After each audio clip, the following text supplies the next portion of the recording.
So here I am, over 3 years on YouTube, and I have reached the half K mark. I am not a subscriber hog, and I don't have a ton of them because I've taken long breaks from YouTube, and at any given time I might pop out a video on a subject that nobody on this planet except me gives a shit about.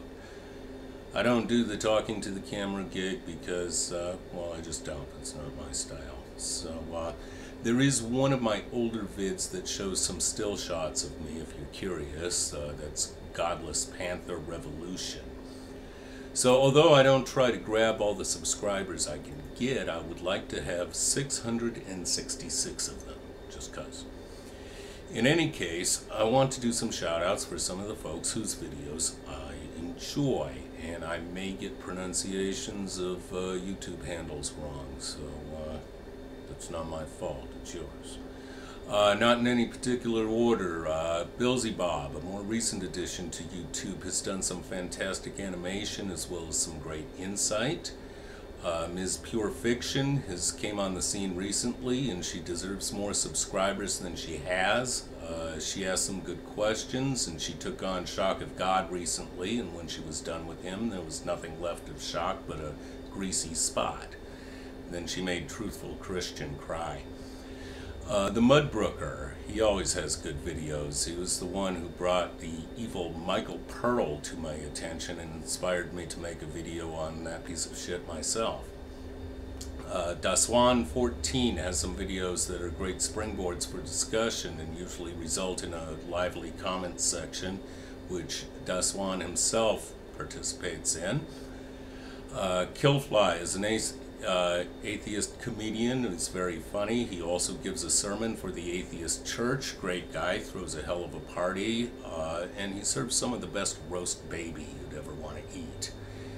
Lazy Perfectionist 1 always has some great things to say. He's a collection of 43 videos describing various logical fallacies in detail using specific examples. He's informative. He's compiled something that could be used as a reference guide. Hate Red, one I've brought up before, is always helpful and informative, and he's good at presenting rational, peaceful solutions to conflict.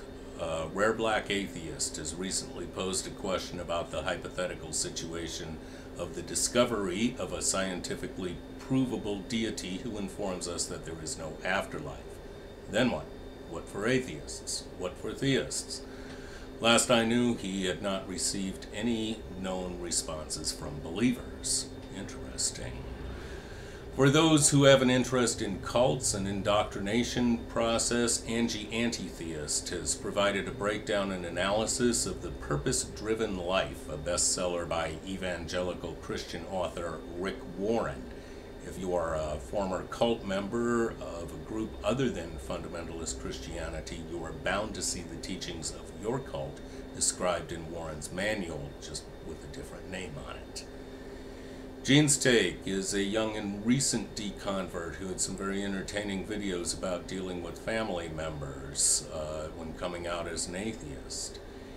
Ancient Atheist is a great provider of wisdom. Not only that, he gives his viewers an excerpt from a Doris song at the beginning of his videos. One of my favorite bands. I've always thought of them as the Edgar Allan Poe of rock and roll. Chatty Spike 2 provides good information.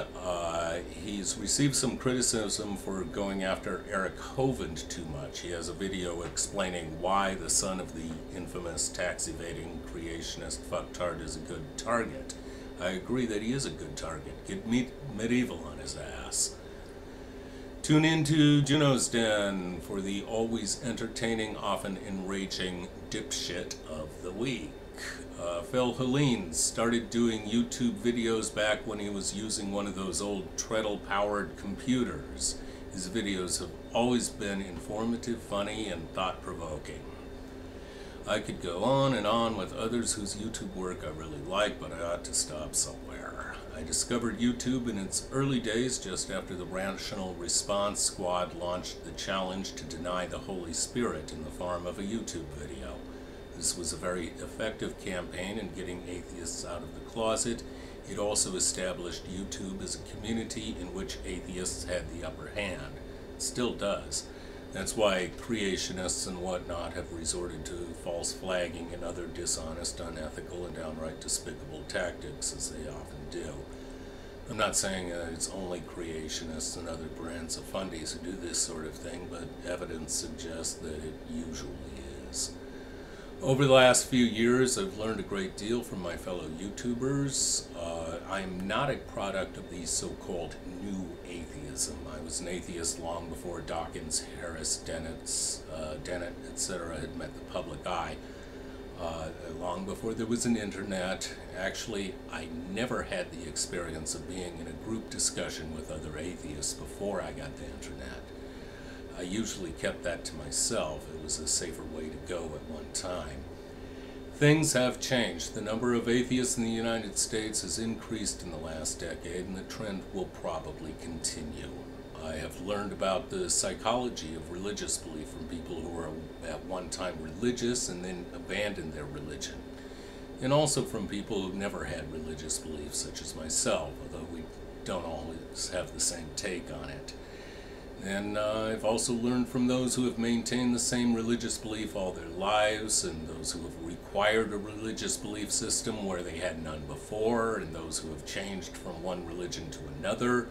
I've found that people in all of these categories have something interesting to add as long as they're willing to discuss things. And it helps us understand the complex and elusive subject of how and why human beliefs are formed. So we are complicated and fascinating critters, and though sometimes our future may appear to be rather bleak, I do believe that our distant descendants, thousands of years henceforth, will be digging up the remains of this culture and shaking their heads in wonder. Wow, they'll say, our ancestors were all out to fucking lunch. Anyway, subscribe to all of those I've mentioned. The links are below. Actually, I don't need to remind you to do this because there are evil satanic subliminal messages embedded in this video that will make you subscribe to all of these people whether you want to or not. And your craving for a chocolate fudge sundae, I had nothing to do with that. That's just because you want